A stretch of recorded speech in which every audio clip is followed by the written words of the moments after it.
हाँ जी, क्वेश्चन बहुत अहम है कि हम जो भी कोई लेक्चर सुनते हैं 3-4 दिन बड़ा असर रहता है, ठीक होते हैं और उसके बाद फिर दोबारा से वही काम करना शुरू कर देते हैं, तो हम बच्चों को कैसे ठीक करेंगे जब हम खुद ही ठीक नहीं हैं। एग्ज़ैक्टली इससे क्या पता चलता है? इल्म रोज़ाना हासिल करना चाहिए, रोज़ाना कुछ पढ़ना चाहिए। देखिए, every day is a new challenge. आज एक मसला ये हल होता है, अगले दिन दूसरा मसला आ जाता है जिसको आपको हल करना है, तो आपको हर दिन कुछ ना कुछ पढ़ना होता है। आप पढ़ेंगी तो फ़ायदा होगा। तो ये ना सोचा करें आज का जैसे अब आप कोर्स कर लें तो आप सर्टिफिकेट लेके हर एक को दिखाएं मैंने ये कोर्स कर लिया और फिर कुछ 6 साल बाद आपको ख्याल आए कि मैं एक और कोर्स करूं। आपको इन एनी केस एक कोर्स करना है, जब आप करेंगी तो उसी से आपको फिर फ़ायदा हासिल होगा। Okay, if we ask kids not to use mobile, they take it from my mother-in-law. I can't say anything to them. The kid is 7 year. क्यों नहीं?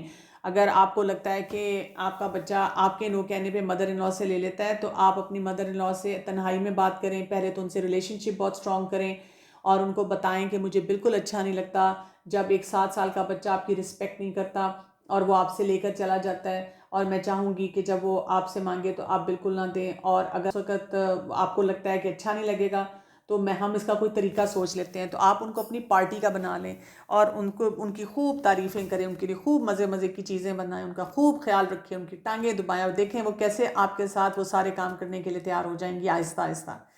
How to cope with siblings jealousy in my child.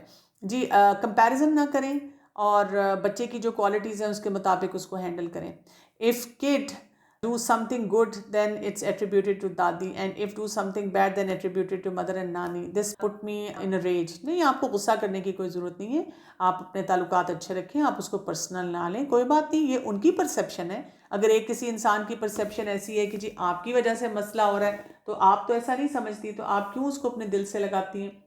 तो आपको ऐसी बातें सोचनी भी नहीं चाहिए। ये एक नेगेटिव अप्रेजल होता है कि हम ऐसी बातें सोचें। उनको कहने दें, उनके कहने से आपके एटीट्यूड में फ़र्क नहीं आना चाहिए। जो शुरू में मैंने आपको एक स्लाइड दिखाई थी कि आप तो अल्लाह की खातिर कर रही हैं, तो बस अल्लाह को तो पता है कि आप क्यों कर रही हैं। If a girl of early 20s listen to a lot of music since childhood, how to stop then.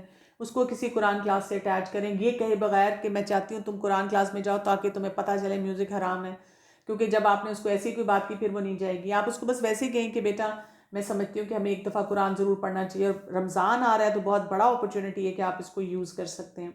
Mother 100 की स्पीड के काम कर रही हों लेकिन बच्चों की स्पीड 40 की है काम करने की। अब अम्मा अब्बा को गुस्सा भी आता हो, सो क्या करना चाहिए? अम्मा अब्बा को अपनी स्पीड या तो स्लो कर देनी चाहिए या ये सोचना चाहिए कि हम क्योंकि बड़े हैं तो हमारी स्पीड 100 की है, बच्चे छोटे हैं तो उनकी स्पीड 40 की होगी, और आहिस्ता आहिस्ता जब वो बड़े होंगे तो उनकी स्पीड भी अच्छी हो जाएगी। अब अगर अम्मा अब्बा की स्पीड 100 है तो फिर तो उनको गुस्सा नहीं आना चाहिए ना, उनको तो खुश होना चाहिए कि हम बहुत अच्छा काम कर रहे हैं। ओके, ये कह रही हैं कि I live in UK, mother of 5 kids, how to manage home chores, cooking, husband and kids. Still lots of time we have to put them in front of TV because he always wants to play with him. My son is 3 years old. आपको time management सीखनी पड़ेगी इन सारे कामों के लिए। Time management के principles को study करना पड़ेगा और ये कोई एक्सक्यूज़ नहीं है कि अगर आपसे कोई चीज़ हैंडल नहीं हो रही तो आप उनको टीवी स्क्रीन के आगे बिठाएं। अगर आप टाइम मैनेजमेंट के प्रिंसिपल्स को पढ़ेंगे आपको बहुत गाइडलाइन मिलेगी कि कैसे बच्चों को हैंडल करें। हाउ शुड वी हैंडल और calm down our kid child when he or she is in a state of full blown aggression and don't want to listen anything. ये डिपेंड करेगा उसकी एज क्या है। अगर छोटा बच्चा टेंट्रम थ्रो कर रहा है तो टेंट्रम्स के बारे में पढ़ें, आप उनको हैंडल करेंगे ठीक हो जाएगा। अगर बड़ा बच्चा है और अग्रेसिव है तो इसका मतलब है कि आपने उसको प्रॉपर कोई सिस्टम नहीं दिया जिसकी वजह से वो कर रहा है, तो आप उसको प्रॉपर स्लोली आहिस्ता आहिस्ता वो सिस्टम दें, वो ठीक हो जाएगा। अगर फिर भी अग्रेसिव बिहेवियर है तो किसी काउंसलर को चेक करवा लें। ये ना हो कि कोई उसका ऐसा चैलेंज आ रहा हो जिसमें आपको एक्स्ट्रा सपोर्ट की ज़रूरत हो। My daughter is 9 years old. She was very obedient, but now she shows tantrums, shout all day and fight with siblings, shed tears all day in the minor things. जी, 9 साल की उम्र में आने के बाद अक्सर बच्चों को ये जैसे ट्वीन्स कहते हैं, प्री एडोलेसेंट चेंजेस आनी शुरू होती हैं और वो बच्चे इस तरह के बिहेवियर के साथ हो जाते हैं। तो अगर आपको लगता है कि आपके बच्चे का कोई ऐसा बिहेवियर आ रहा है, आप उसको काम करें, उसको तरीके सिखाएं कि वो कैसे उन मसलों को हैंडल करेगी, और उससे ये भी पूछ लें कि क्या उसके घर में या स्कूल में कोई उसको ऐसी चीज़ बॉदर कर रही है, और उसको ट्रस्ट करें और उसको बताएं कि maybe we can come up with some solution. Why kids ignore commands though they are sitting near or they're tired of listening commands all the time. We're a big family, I do need help. देखिए बच्चों का एक तो short term memory होती है, दूसरी ये होता है कि अल्लाह ताला ने इसीलिए तो माँ बाप को उनके ऊपर निगरान बनाया है कि उनको बार बार हेल्प चाहिए, रिमाइंडर चाहिए, हमें चाहिए होता है। कुरान में अल्लाह ताला बार बार कहते हैं, जिक्र की बात करते हैं, कुरान का मतलब ही है बार बार दोहराई जाने वाली किताब। तो ये रिमाइंडर सबको चाहिए होते हैं, लेकिन हम क्योंकि पेशेंट नहीं होते, हम समझते हैं बस हम एक दफ़ा जो है बोल दें और उसके बाद दोबारा हमें कुछ ना कहना पड़े, इस वजह से हम पे बहुत पुट ऑफ हो जाते हैं। How to parent a child in a joint family system which is not supportive, even husband who doesn't support sometime. Respect them. जब आप अपने इन-लॉज को, अपने हस्बैंड को रिस्पेक्ट देंगे, उनकी खिदमत करेंगे, उनका एहसास करेंगे, उनको कोई एक गलत मखलूक नहीं समझेंगे, आहिस्ता आहिस्ता फिर आपके हालात ठीक होंगे। अगर आप उनकी रिस्पेक्ट नहीं करेंगे, आप कभी पेरेंटिंग अच्छी नहीं कर सकते। I have two sons, 9 year and 6 year. They say, Mama, we have studied since morning, so please let us have screen time.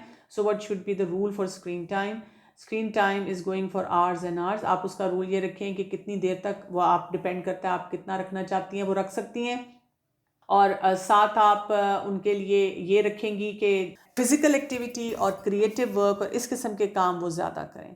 तो आपका सवाल पहला ये है कि जी लॉकडाउन है और सब घर में हैं और हम आप कहती हैं परफेक्शनिस्ट ना हो, लेकिन कोई अपनी मर्ज़ी से उठ रहा है, कोई कुछ कर रहा है। तो देखिए जब जैसे छुट्टी का दिन होता है, जैसे बाकी ऐसे हालात होते हैं, तो रियलिस्टिक प्लानिंग करें। अगर तो कुछ फैमिली होती है अभी भी वो कहेंगे हम अर्ली मॉर्निंग उठ जाते हैं, हम एक्सरसाइज करते हैं, हम खाना खाते हैं, हमारी बिल्कुल वही रूटीन चलती है, तो ठीक है, गुड इनफ। अगर आपको लगता है कि आपके घर में वो रूटीन नहीं इस्टेब्लिश हो पा रही, तो रियलिस्टिकली देखें कौन सी रूटीन इस्टेब्लिश हो पा रही है, उसी रूटीन को बनाएं और उसको उसको आप फिर अपने लिए नॉर्मल ले लें। मसलन अगर आपके बच्चे 11 साढ़े 11 बजे उठते हैं, तो आप क्या करें, उस वक्त तक अपने वो काम कर लें जो आपको उनके उठने के बाद करने के लिए प्रॉब्लम होती है, ताकि आपकी मैनेजमेंट थोड़ी सी उस तरह से रिवर्स तरीके से हो जाए। इसी तरह से जो आपने छोटे बच्चे की बात की कि जब तक उसको डांटो ना, सख्ती ना करो, सुनती नहीं, इसलिए कि आपने उसको ट्यून इन कर लिया या रिश्वत देने के लिए ट्यून इन कर लिया, तो वो उसी बिहेवियर को उसने सीख लिया है। तो आप अगर जो भी काम करवाना चाहती हैं, अगेन आप कोई पेरेंटिंग की बुक पढ़ें, कोई गूगल करें और देखें कि किस मसले को कैसे हल किया जाता है। अगर बच्चा, हर चीज़ का आपको जवाब मिल जाएगा अगर आप जाके थोड़ा सा रिसर्च करें और देखें, और अगर आप उन टेक्निक्स को अप्लाई करना शुरू करें तो आपको फिर सही जो है वो रिजल्ट मिलेगा। My husband don't give any time to children and want me to manage 3 kids, their studies, upbringing, all home tasks, so I don't have enough time for my children to talk to them or hear them, please. I'm a working mother as well. आपको अपने husband से बात करनी चाहिए, लेकिन देखिए अगर आप फ्रस्ट्रेशन के साथ बात करेंगी, आपके अपने इन लॉ से भी चैलेंज है, आपके बच्चों से भी चैलेंज है, आपके मियाँ से भी चैलेंज है, दैट मीन्स कि आपके ऊपर स्ट्रेस फैक्टर हर तरफ से आ रहा है। और इसमें हो नहीं सकता कि आपकी तरफ से कोई ऐसी बॉडी लैंग्वेज या ऐसी बिटरनेस उन तक ट्रांसफ़र ना हो रही हो जो उस सिचुएशन को मल्टीप्लाई कर रही हो। तो आपको उसको पहले सेटल डाउन करना है, पहले अपने आप को सेटल डाउन करना है, अपने कम्युनिकेशन स्किल्स को ठीक करना है, अपने टाइम मैनेजमेंट को ठीक करना है, और फिर उनसे हेल्प लेनी है। और जैसे आप उनसे हेल्प लेना शुरू करते हैं, और वही बात है, सबसे पहले अल्लाह से अपने ताल्लुक़ को मजबूत करना है, तो फिर आप देखेंगे कि आपकी ज़िंदगी में चेंजेस आएंगी। अदरवाइज़ आप इसी विशियस साइकिल में रहेंगी और अपने आप को ठीक नहीं कर पाएंगी। और कुछ लोग ऐसे होते हैं जिनकी सब कुछ उन्होंने ट्राई किया लेकिन things don't work out for them, तो फिर आप एक्सेप्टेंस पे जाते हैं कि what are the things I can accept, what are the things I have to let go, कि ये नहीं मैं कर सकती, बस उसको छोड़ दो। फिर आप परफेक्शनिस्ट पे नहीं जाते, इंसान है ना, हर चीज़ तो नहीं आप अपने ऊपर लेके हर चीज़ को ठीक कर सकते। तो इस तरह से फिर उस चीज़ को आप अपने ऊपर से उतारते हैं और कोशिश करते हैं पहले कि जो कुछ आप अपने एंड पे बेहतर कर सकते हैं, अपने रिलेशनशिप में बेहतर कर सकते हैं, उसको करें। देखें आपके बच्चे की पढ़ाई का चैलेंज आ रहा है, जब आप बाहर के एक मुल्क से आए हैं तो आपको ये चीज़ याद रखनी होगी कि स्टडीज़ का पैटर्न बदल जाता है, फ्रेंड्स बदल जाते हैं, माहौल बदल जाता है, और बच्चे इन सब चीज़ों का बहुत स्ट्रेस लेते हैं। हमारे ऊपर जो स्ट्रेसेस होते हैं ना, तो हमारे पास आउटलेट्स बहुत होते हैं, फ्रेंड से बात कर लिया, ख़ानदान वालों से बात कर लिया। बच्चों के पास अक्सर आउटलेट्स नहीं होते, उनको समझ नहीं आती कि हम किससे बात करें, तो वो इसलिए बेचारे परेशान भी रहते हैं। तो आप उसको टाइम दें थोड़ा सा, और टाइम देने का ये मतलब नहीं उसका बैठने का टाइम ये उसको सेटल डाउन होने का। मे बी वो 1 साल 2 साल ले, उसको बार बार ये नहीं सुनाए कि तुम्हें क्या हो गया है, तुम पहले इतना अच्छा पढ़ते थे।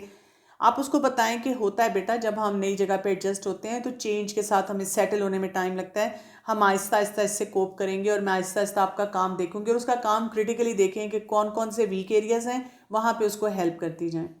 My 16-year-old niece scolded my 9-year-old son yesterday.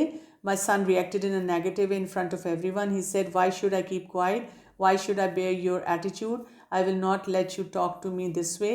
I tried to stop him politely, but he was aggressive. How would you handle the situation? अल्हम्दुलिल्लाह my in-laws are very good but still I felt embarrassed.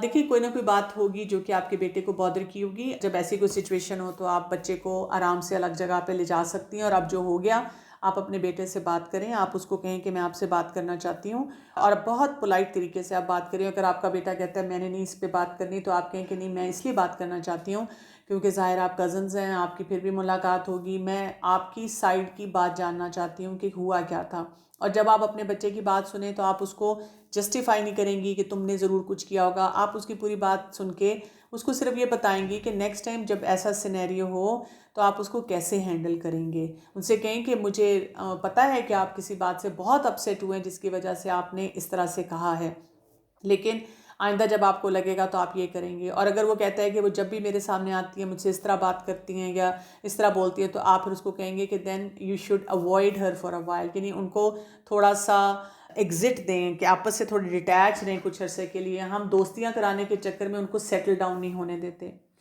एक और question है, my in-laws usually compare my elder son with other kids at home, he feels frustrated, he is now 14, so they say others are younger than you have to understand them. इसमें भी ये कि अगर आप अपने in-laws को किसी level पे थोड़ा सा बता सकते हैं कि वो थोड़ा सा फील करता है, और कुछ चीज़ों में जो आपके इन-लॉज पसंद करते हैं अपने बेटे को कह सकते हैं कि वो वाले काम ज़रूर करे, और फिर उनको हाईलाइट करें कि वो उसे अप्रिशिएट करें। और अगर ये सब नहीं हो सकता तो आप अपने बेटे को समझाएंगे कि जो बुज़ुर्ग होते हैं उनको कई दफ़ा वो चीज़ें नज़र नहीं आती। अगेन आप अपने बच्चे को सिखाएंगे कि वो उस चीज़ से कैसे कोप करे, क्योंकि दुनिया में हमें ऐसे ही मिलता है सिचुएशन के, कोई चीज़ें हमारी मर्ज़ी की, पसंद की या तरीके की होती हैं, और कोई नहीं होती, और हमें उन सब से कोप करना पड़ता है। मैं चाहूँगी कि जो हमने पॉइंटर्स पे बात की है इसको आप ख़ास तौर पे अच्छे तरीके से बार बार रिवाइज़ करें, और इंशाल्लाह नेक्स्ट टाइम हम बहुत से जो इमोशनल एलिमेंट्स हैं उन पे भी बात करेंगे। अब आपसे इजाज़त चाहूँगी। सुब्हानक अल्लाहुम्मा व बिहम्दिका अशहदु अल्ला इलाहा इल्ला अंता अस्तगफिरुका व अतूबु इलैक। अस्सलामु अलैकुम व रहमतुल्लाहि व बरकातुहू।